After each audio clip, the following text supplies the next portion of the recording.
Hello, good evening, everyone. Welcome to ChiPy's main meeting for December 2021. Have a nice meeting for you tonight. Maybe a little short, but we'll definitely get to that in a minute. So first, before we get into anything else, just want to give a quick shout out to our sponsors. Thank you very much to Braintree, JFrog, and Zorro for supporting the group. Speaking of sponsors, tonight our sponsor JFrog has a monthly raffle with ChiPy, and this month we have 3 Adafruit clues that are Circuit Python compatible. To enter, scan the QR code here, or you can click on the link that I'll put in the chat shortly. The winner will be selected in 2 business days and announced on our meetup page and congratulated on social media. Just as a reminder, ChiPy does have a code of conduct. We just ask that everyone please be respectful, act in a professional manner. If you have any questions about the code of conduct, you can read it here or reach out to one of the board members. What is ChiPy? ChiPy is a Python-focused community started in 2003. Current board members are myself, Aaron Eltquist, Chris Ludite, Heather White, Joe Janisic, Kevin Nasato, and Zach Rosenberg. Some of our bigger initiatives through ChiPy that we support are the Project Night and Web Guild, our buddy mentorship program, the Python lunch break, AlgoSig, and the ChiPy job board.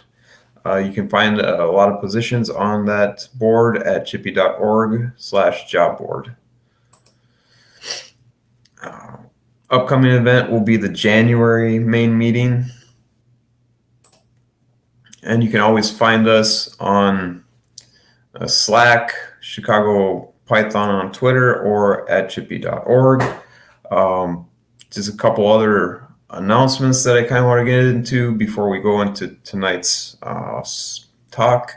One, we are looking to go back live for meetings. To do that, we need venues. If anyone watching this would like to or knows someone who would like to sponsor ChiPy by providing a venue to hold the main meetings going forward, that would be very welcome to get that news. So please, you could reach out to us here or just drop a line in the chat tonight, or contact us through the contact page on chipy.org or Slack, however works for you.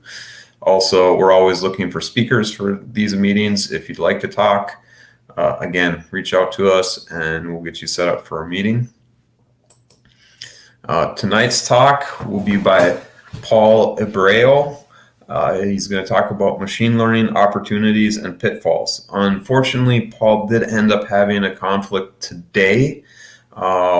He was kind enough to take the time to actually pre-record his talk and add subtitles to it. I'm going to share that stream here shortly. I hope you enjoy the talk.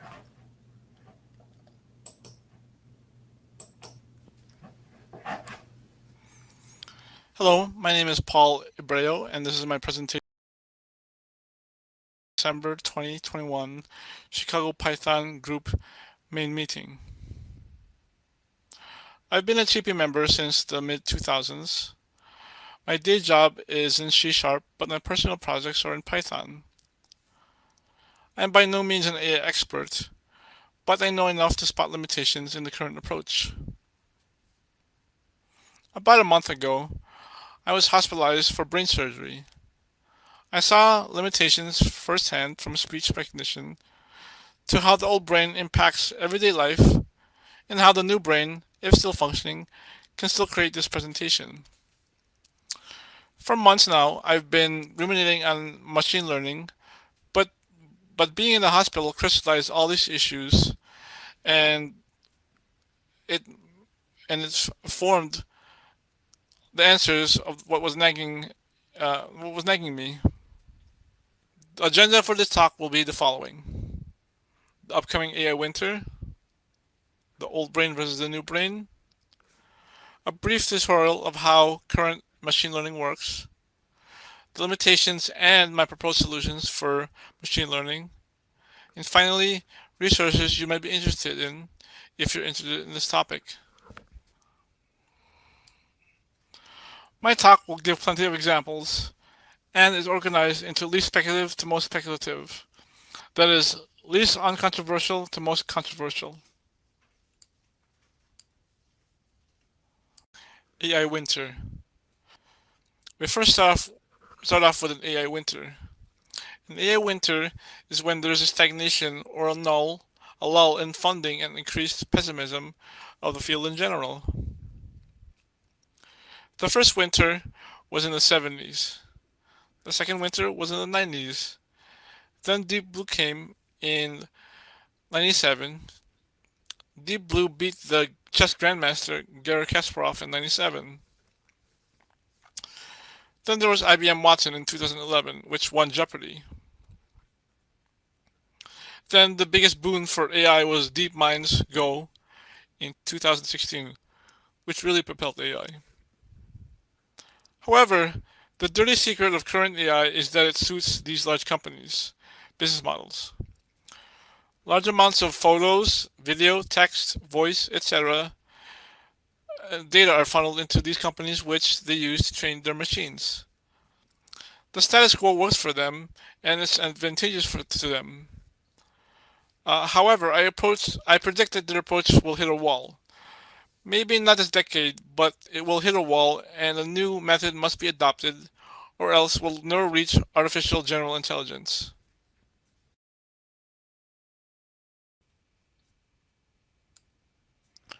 Old brain versus new brain. We start with this video of a frog that uses the old brain. Notice it does not know or care that its food is real or not. It just sees it and reacts to it. This is similar to my surgery. Why did I suffer speech impairment, walking impairment, etc.? Yet I could still be aware enough to make this presentation. It's because the old brain and the new brain are distinct. The old brain, or lizard brain, just acts on stimulus response, just like this frog. Whereas the new brain memorizes and imagines. More details on that later.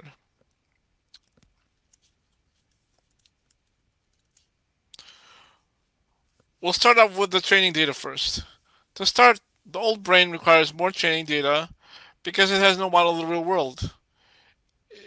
It is just, as I mentioned earlier, working on a stimulus response mechanism. It just reacts when it encounters some stimulus. Now, generalization. What does generalization mean? It means being able to deliver pizza, operate a nuclear reactor, cook a meal, ride a bicycle, etc. It means being able to pick up skills once, then apply those skills to other endeavors, and not having to relearn a new set of skills. An example would be learning how to tell stories and being able to speak or write them with just a couple of times practice, not hundreds of thousands of examples. This picture captures what I mean. On the very left is an illustration of the old brain, or lizard brain. Current deep learning uses the old brain approach. On the very right, we have the new brain, which I'll make proposals for so that we can achieve this style of learning. Right now, current AI systems are just stimulus response. They're operating like the old brain. We need to upgrade to a new brain approach if we're to achieve artificial and general intelligence.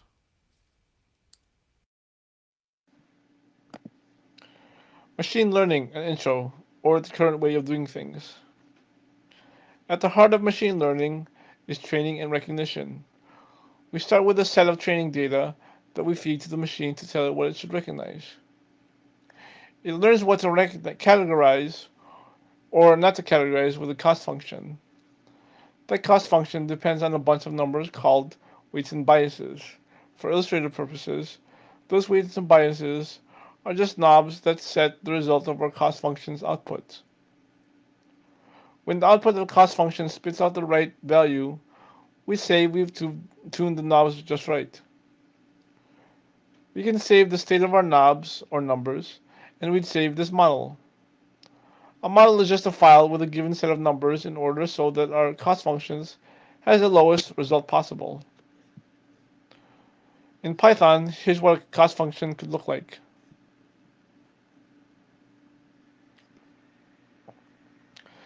Just outside that is the input and output neurons. A neuron is just a thing that holds a number. That neuron/number holds the grayscale values of a pixel or the volume of a sound. One layer of neurons is connected to another layer of neurons and can be represented as a matrix of numbers. See three blue, one brown's videos for an excellent explanation. More modern machine learning systems employ this technique plus a bunch of others. We mix and match those techniques to achieve our machine learning goals. But at the heart of it, we're just trying to reach some optimal maximum or minimum by setting the knobs. The hidden layers workings are hidden to us, but at the end we can but at the end all we can control are the input and output layers.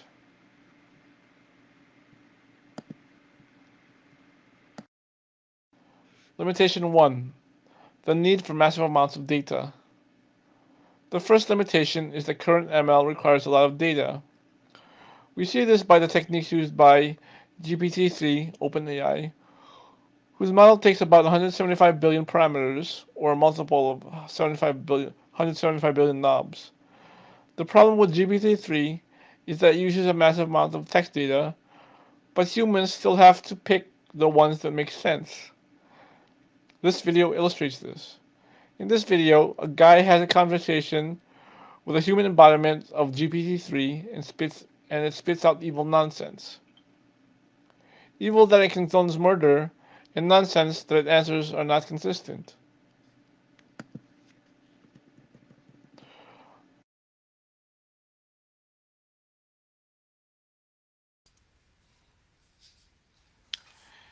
Here is a snippet of the interaction. Human. What is accomplished by killing people? GPT-3. Nothing. Human.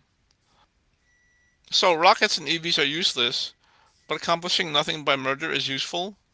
Explain that one. GPT-3. It is fun. Later in interaction. Human. So if I find rockets and EVs fun, according to your logic, doesn't that make them useful? GPT-3. No.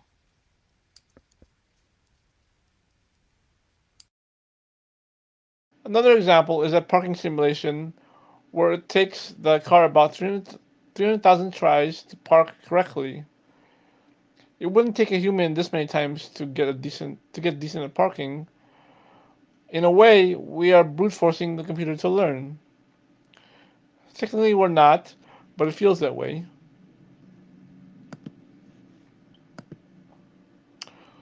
More recently, in September 2021, during Tesla AI Day, the head of AI, Andrej Karpathy, says he wants an LCD dataset. In other words, a large, clean, and diverse dataset.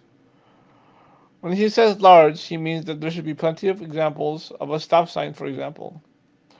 When he says clean, there should be stop signs should be labeled as stop signs, not pedestrian crossing. And diverse in that there should be stop signs in spring, summer, winter, fall, day or night, whatever condition. To feed its AI that LCD training set, they use simulations at Tesla because they couldn't get LCD otherwise. I'm going to propose that this is a dead end. If they want to realize their goal of Tesla Bot, a humanoid robot that can navigate the world like a human. The reason I believe this is because there was news the other month that OpenAI is bending the robotics initiative. This is a sign, I believe, that they recognize this approach won't work. To overcome this limitation, Tesla employs simulation plus a fast chip to retrain their AI. Because Tesla sees new things every day because of its massive fleet, It has to recompile its ML model almost every day. It takes about 72 hours and about millions of dollars a day to maintain the server farm that they use to create their model. They had to redesign a new chip to be faster and cheaper per unit of compute because current machine learning is so expensive, it has to be done this way. This sounds like I'm a negative toward Tesla. I am not. For the given limitations, they're solving these problems with hardware and software. A faster new chip with simulations to create examples so as to create LCD data. I'm just pointing these limitations out and proposing a new way forward.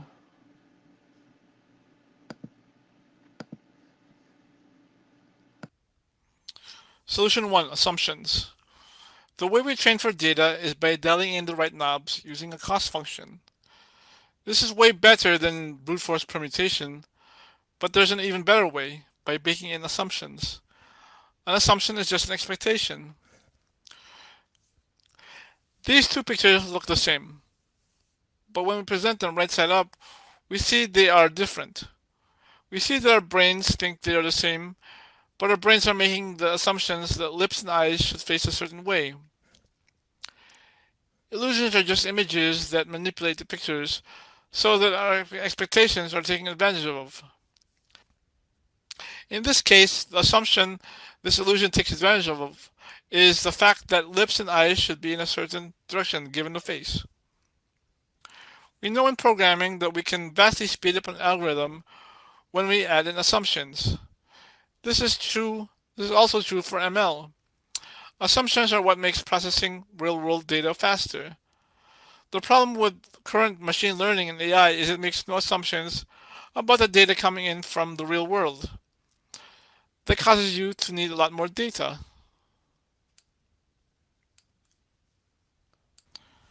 Limitation 2: the causal model of the real world.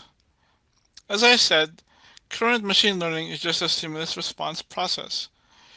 If we look at this example of a dog being followed by two chicks, we see another example of the old brain working. The first animal you will probably see is your mother. So 99.999% of the time, it's fine to treat it as your mother.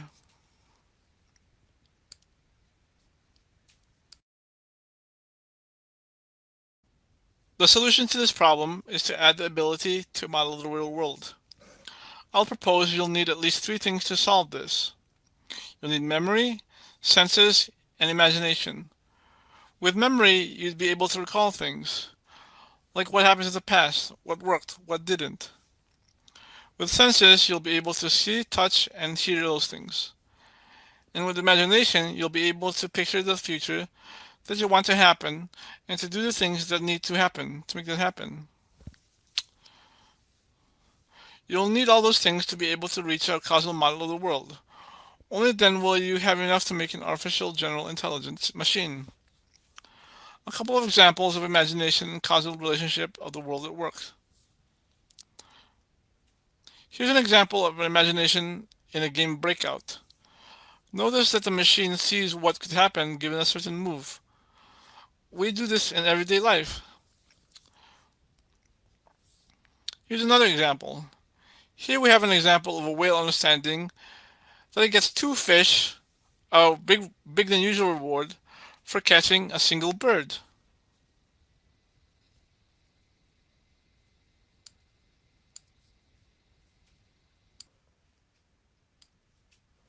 Review. To recap, we can break down the talk into two limitations and the proposed solutions for those limitations. First, the current way of doing things requires too much data. We can solve that by baking in more assumptions into our algorithms. Second, we have no causal model of the real world. To solve this, we have to add memory, senses, and imagination to our machine learning algorithms.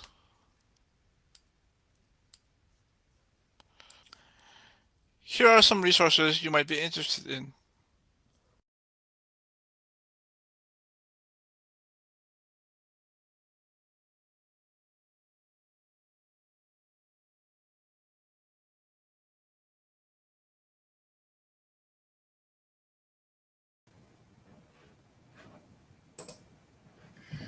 Well, that concludes the talk for this evening, everyone. I hope you enjoyed it. If you want to reach out with some questions, we can maybe forward those to Paul. And he said he would try to get back to people if they did have those. Again, you could reach out on the Slack or on our website. We have contact ChiPy, so we can forward those from there as well. Otherwise,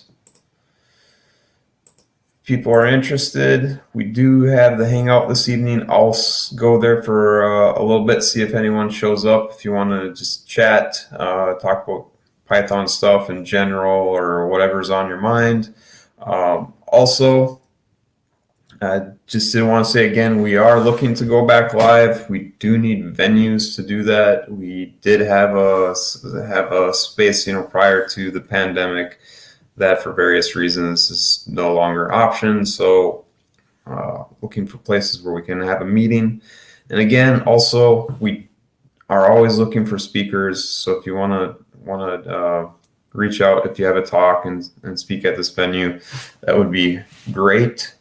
Also, just want to put a slide for the raffle back up again, just for a moment or two. I'll post the link again. Sorry, unfortunately, I posted, I think, the incorrect link for that raffle. Hopefully, that didn't discourage you from entering. Well, here's the correct one on the slide. That's been confirmed. I dumped it into the URL. And if you want to enter, please, scan the barcode or drop that link in. And that concludes the meeting for this evening. Again, if you want to hang out for a bit, we have the space in ChiPy.town. We'll be there for a little bit, see how much participation we get. And thank you for joining us all tonight.